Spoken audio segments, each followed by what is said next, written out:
I want you to try a little thought experiment with me for a second. Okay, let's hear it. Imagine stepping out of your front door tonight, but you completely bypass the grocery store. Right. Instead of, scanning barcodes under those terrible fluorescent lights, you just take a walk down your own residential block. Okay, I'm picturing it. You pluck an apple from a tree right on the corner. You grab some fresh basil from a public planter, and then you forage for a handful of mushrooms in a wooded patch near the bus stop. Wow. Yeah, you basically gather your entire evening dinner right from the streetscape of your own neighborhood.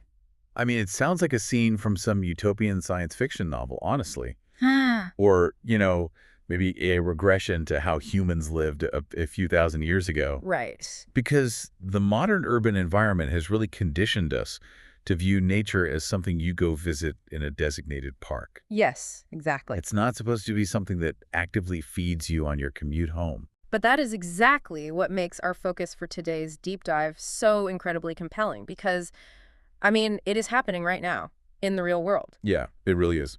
We are pulling from this fascinating publication sourced from wikiresidence.ca and infodrone.ca, and we're looking specifically at the Ahuntsic Cartierville borough in Montreal. That's a great case study. Our mission today is to explore how this specific borough is just totally redefining urban planning. Like they're integrating agriculture directly into the residential fabric. Right, which totally challenges the assumption that city life has to be, defined by sprawling concrete and super rigid zoning laws. It's so cool. The aha moment of urban foraging is just, it's infectious, but we have Yeah. to look at the reality of it, right? Yeah, we absolutely have to separate this from the image of just like a quirky grassroots hobby. Right, right. A few neighbors planting tomatoes in a vacant lot is great. Right. But what we are looking at in Ahuntsic Cartierville is a profound transformation in the real estate and urban development sector. It's structural. Exactly.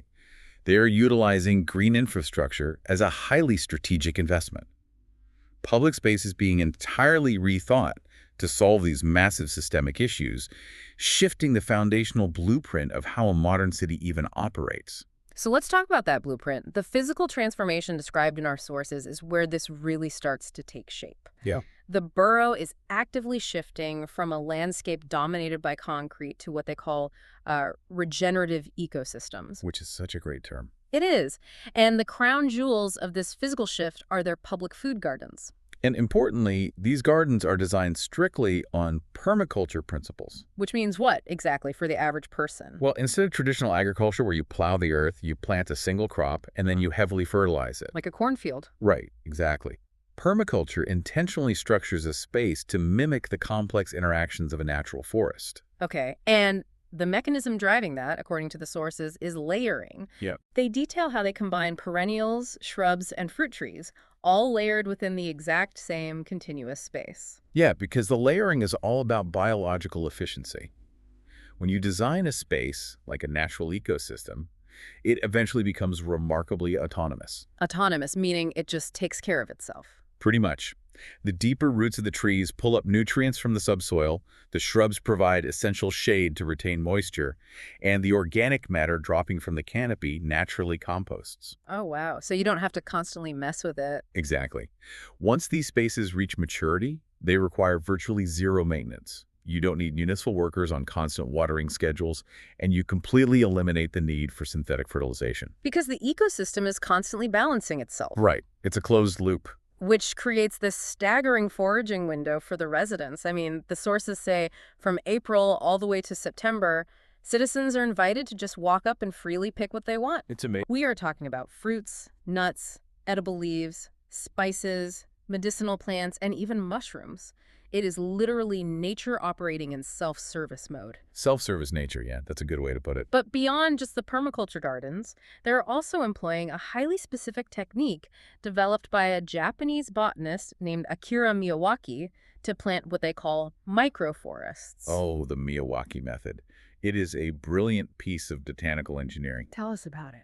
So if you look at a conventional forest, trees naturally space themselves out, right? They grow at a moderate, steady pace over decades. Right. But in Ahuntsic Cartierville, they are using the Miyawaki method to plant diverse, native species incredibly densely within very small, confined urban spaces. So it's basically like a botanical pressure cooker Ah, yeah. or like an evolutionary sprint. Because these saplings are packed in so tightly together, they are essentially forced into a race for the sun, right? And this is exactly what happens. The intense manufactured competition for light pushes the plants to channel all their energy into vertical growth, moving much faster than they ever would in a standard forest environment. You nailed it. The density creates a deliberate struggle for resources. And by forcing that vertical acceleration, you achieve a mature-looking, dense canopy in a fraction of the time. Which is huge for a city. Right, because when a municipality is trying to rapidly green a concrete-heavy urban borough, they simply cannot wait 50 years for a traditional forest to mature. Nobody has that kind of time. No. So the Miyawaki method solves the variable of time. Okay, but this brings up a huge question for me. Shoot. If these permaculture spaces and Miyawaki microforests are essentially self-sustaining and low maintenance once they hit maturity, what is stopping every single major city from swapping out their purely ornamental grass lawns for these food gardens right now? Well, that is the million-dollar question. But the thing is, you can plant the most scientifically optimized microforest in the world, but a biological ecosystem inside a city will fail without a highly engaged citizen ecosystem to integrate with it. Okay, so you need the people. Exactly. The physical plants are only half the equation. You need a community to actually use this space, to protect it from vandalism, and to actively manage the harvests. You can't just plant it and walk away. Right. Which leads us right into the sheer scale of the citizen involvement in Ahuntsic Cartierville, which is honestly difficult to wrap your head around. It really is staggering. We are not talking about a handful of raised beds here. The borough manages over 1,000 community garden plots spread across 8 different public parks. 1,000 plots. Yes, and they currently have a 100% occupancy rate. Along with a strict waiting list just to get access to a single plot. Let's pause and think about what that actually says about human behavior for a second. Yeah. Because we often talk about the isolation of modern city living, where you might not even know the name of the person living in the apartment next door to you. Oh, totally. But the fact that 1,000 people are clamoring to spend their weekends digging in the dirt alongside their neighbors, it suggests a massive unmet need for socialization and tangible connection, just as much as it points to a desire for food security. I completely agree.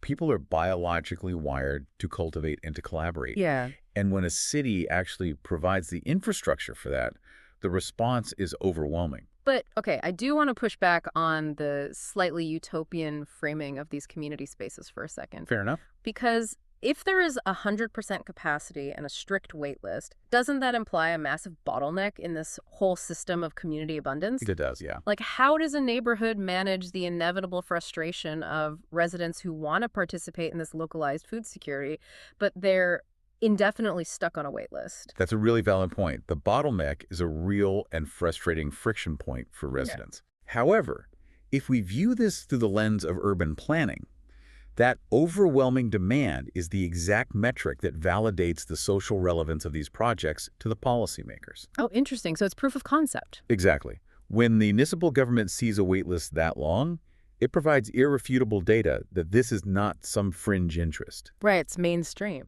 The frustration of the waitlist actually becomes the political leverage required to secure more funding and rezone more land for future expansion. Okay, so the demand essentially forces the city's hand. Basically, yes. And in the meantime, while people are waiting, the borough has established other major projects to soak up that community interest. Right. There are a lot of other avenues. The sources highlight an initiative called Au courant de l'agriculture. Yeah, that's a great one. It is an educational market garden that is physically located right in the Charlene-Fleury right-of-way. Which is normally just dead space. Exactly. They took a mundane strip of municipal land and turned it into a hub that attracts neighbors and families every week to learn about local consumption. It transforms a piece of transient infrastructure into an actual community anchor. And beyond just education, you also have initiatives focused heavily on equity, right? Yes. Like the Project Culture's Solidaires, which the sources mentioned was formerly known as Fourchet et Fourchette. That one is crucial. They specifically target the socioeconomic gaps in the borough. They maximize their social impact by offering discounted vegetable baskets and running healthy eating workshops explicitly for low-income households. Which guarantees that the benefits of urban agriculture aren't restricted to just, residents who have the disposable time or income to treat it as a boutique hobby. Exactly. It structurally embeds food equity into the neighborhood. Yeah. And for a centralized hub of fresh produce, they also have the Femme de Rue Montreal, which functions as a neighborhood microfarm. Also very important. But honestly, the detail from the sources that truly redefines what residential zoning means is the 2022 pilot project regarding laying hens. Oh, yeah. Allowing livestock back into residential limits is a massive paradigm shift for modern zoning. It's wild. Since 2022, residents in Ahuntsic Cartierville have been allowed to set up private chicken coops under certain conditions. Yeah. They are decentralizing food production all the way down to the individual backyard. It's incredible. But wait, managing 1,000 garden plots, educational hubs, and public right-of-ways, subsidized vegetable distribution, and backyards full of chickens? That sounds like an absolute administrative nightmare. It's certainly not easy, that's for sure. Like, who is actually holding this logistical web together? It clearly requires serious organizational scaffolding. Oh, absolutely. This level of integration requires a very deliberate synergy between the public sector, community organizations, and private industry. The scale of coordination is just immense. The sources single out a few key players making this possible. There is an organization called Avant, which acts as the true orchestrator of several local projects, including those educational gardens. Right. And then you have the Centrale Agricole, which is recognized as the largest urban agriculture cooperative in all of Quebec. The Centrale agricole is vital to this whole ecosystem because it operates as the economic engine. How so? Well, it brings together dozens of independent producers and workers under a single cooperative umbrella. Okay, so if we were to use an analogy here, Ville is kind of like the operating system of the neighborhood, right? I like that, yeah. They are writing the rules, managing the community interface, and orchestrating the public spaces. Right. The Centrale Agricole, on the other hand, is the processor. It physically connects all these disparate producers, workers, and resources together so they can share distribution networks and scale their labor efficiently without needing a massive corporate middleman. That's a perfect analogy. Yeah. And by pooling those resources, the Centrale agricole stimulates what is known as a short supply chain within the agri-food industry. Okay, wait. When we talk about a short supply chain operating right in the middle of a residential borough, what does that actually look like for the average worker or producer involved? Well, contrast it with a traditional food supply chain for a second. Okay. Normally, a vegetable is grown on a rural industrial farm, processed in a distant facility, shipped via diesel trucks to a regional distribution center, and finally driven to your local grocery store. A lot of steps. A lot of steps, a lot of miles. A short supply chain in Ahuntsic Cartierville eliminates almost all of those logistical steps. Wow. Yeah, a producer working with the Centrale agricole might be growing, harvesting, and selling their produce, all within a radius of a few square kilometers. Which drastically slashes transportation costs and carbon emissions. And crucially, it generates hyper-local green jobs. Of course. The money that residents pay for that food stays circulating directly within the borough's own economy, rather than being extracted by some multinational logistics company. Right. And you know, if you are listening to this deep dive right now and wondering why your tax dollars should ever go toward funding community gardens or regulating backyard chickens, the answer really comes down to that localized economic engine. Exactly. Because this infrastructure requires serious funding. The sources note financial support comes from the city of Montreal through their urban agriculture support program, as well as from the government of Quebec, specifically the MAPQ, which is the Ministry of Agriculture. Right. They are investing hundreds of thousands of dollars annually in this borough alone. Because the city and the province view this as a dual-purpose expenditure. Meaning? It is simultaneously an investment in economic development and a massive investment in environmental mitigation. Right. And a large portion of that annual funding actually goes toward public land development, supporting organizations like Ville, and a very unglamorous but incredibly vital step: soil decontamination. So important. Because if a resident is going to forage mushrooms grown in a former concrete municipal lot, the government has to be absolutely certain what chemicals were in that soil beforehand. Exactly. The government is essentially treating soil decontamination and urban farming as a critical infrastructure upgrade. Like repaving a road. Right. It's comparable to repairing a bridge or upgrading a sewer line. And they are doing this because they are reaping massive returns on investment through the secondary benefits, what you might call the hidden dividends of this whole project. Yes, those hidden dividends are where this transitions from just a nice community project to an urban planner's absolute dream. Truly. The environmental impacts are undeniable. The sources point specifically to the reduction of urban heat islands. This is a big one. Yeah, when you systematically replace heat-absorbing concrete with these dense Miyawaki microforests and permaculture gardens, you actually lower the ambient summer temperatures by several degrees in the surrounding area. And the mechanics of that cooling effect go way beyond just providing physical shade. Really? What else is doing it? It relies on a process called transpiration. Okay. Plants essentially sweat. They release water vapor into the air through their leaves, which actively cools the surrounding atmospheric environment. Oh, wow. I didn't realize it was that active. Yeah. And by dropping the ambient temperature by a few degrees at the neighborhood level, the borough directly reduces the need for air conditioning in the surrounding homes. Which immediately lowers the energy costs for the residents living near these spaces. Exactly. And it addresses water management just as effectively, right? Oh, absolutely. Because we have all seen footage of major cities flooding when drainage systems get overwhelmed by sudden storms, simply because the water hits a concrete landscape and has nowhere to absorb. Right, it just runs off. But these permaculture gardens act like giant natural sponges, relieving a massive burden on the municipal stormwater infrastructure. The environmental mitigation is highly effective, no doubt about it. But the dynamic gets incredibly complex when these environmental solutions intersect with the private real estate market. Ah, here we go. Yeah, the sources are very clear on this point. The presence of these aesthetic, nourishing green spaces has become a major deciding factor for future buyers and tenants. Right. The microforests and food gardens immediately increase the appeal and therefore the financial value of adjacent properties. Okay, wait. I am spotting a really fascinating contradiction in the source material here. Okay, let's hear it. If building these beautiful, publicly funded foraging spaces and microforests inevitably increases private real estate value, couldn't this entire green innovation inadvertently gentrify the neighborhood? Like, if property values shoot up because everyone wants to live next to the gorgeous permaculture garden, doesn't that just make the neighborhood too expensive for the very low-income households that projects like Culture's Solidaire's are specifically trying to help? You have identified the exact paradox of urban greening. Really? Yes. Urban planners actually refer to this as eco-gentrification. Eco-gentrification, wow. It is a tremendous and constant risk. A municipality improves the neighborhood's livability, and then the free market responds by pricing out the vulnerable populations who have lived there for decades. That's heartbreaking. It is.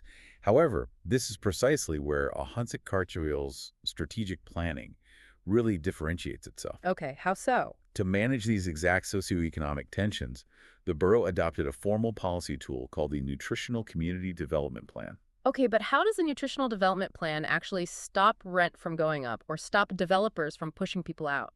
Well, it doesn't act as rent control per se, but it fundamentally structures the local food system to guarantee sustainable access to healthy food, regardless of how the neighborhood's demographics shift. Okay, I'm tracking. By officially designating these food hubs, community gardens, and cooperative distribution networks within municipal planning, the borough institutionalizes them. Oh, I see. It protects these agricultural zones from being bought out or paved over by private developers looking to build luxury condos. So it anchors the infrastructure so it can't be displaced by the rising real estate market. Exactly. And it also mandates that a portion of the agricultural output remains localized and subsidized through programs like Culture's Solidaire's. Right. The framework ensures that the physical yield of this greening serves the existing community's needs, rather than just becoming a boutique amenity for affluent future buyers. That is so smart. And to ensure the residents actually maintain a voice in how that framework operates, they hold an annual food forum every spring, right? Yes, the food forum. They bring together citizens, experts, and producers for free conferences and panels. Because the food forum acts as a critical feedback loop. It prevents the agricultural cooperatives and municipal planners from operating in an administrative silo. Right, keeping them connected to the actual people. Exactly. As the neighborhood's real estate value grows and the densification continues, the community's voice in how their local food system is managed is guaranteed a permanent seat at the table. So what does this all ultimately mean for you, the listener? Yeah, what's the big takeaway? If we distill the core message from these sources, it is this. Ahuntsic Cartierville is definitively proving that residential densification does not mean paving over nature. Absolutely not. You don't have to choose between housing a growing population and maintaining green space. They can actually go hand in hand to foster community solidarity, combat urban isolation, and build a highly resilient local economy. It fundamentally reframes the potential of modern urban space. It proves that the very physical fabric of a city can be intelligently designed to nourish its inhabitants, both socially and literally. I want you to try something tomorrow. When you walk or drive around your own neighborhood, I want you to really look at the empty concrete lots. Yeah, just take a good look around. Look at the purely ornamental parks filled with nothing but plain, resource-heavy grass. Imagine what those spaces would look like if they were transformed into self-sustaining, edible ecosystems. It's a powerful visual. Imagine walking past a dense microforest on your way to the bus, or picking fresh fruit from a public permaculture garden on your commute home. The blueprint for that reality already exists. And as that blueprint proves its economic and environmental viability, it opens up some massive implications for the future of how human beings live, eat, and organize their cities. Which leaves us with this final, provocative thought for you to chew on today. Let's hear it. If entire city boroughs eventually adopt this Ahuntsic Cartierville model, if they become self-sufficient mini ecosystems, producing a significant portion of their own food, and managing their own short supply chains through local co-ops, how might that completely disrupt traditional grocery store monopolies and global shipping supply chains in the decades to come? Oh, wow. That is a huge question. Right. If your neighborhood can feed itself, who really needs the global supermarket? Exactly. Something to mull over until our next deep dive. Thank you for your attention. You can find all our articles, columns, and special editions in audio and text formats. Our content is accessible on mobile, tablet, computer, and television via wikiresidence.ca. Please feel free to share your comments and suggestions with us.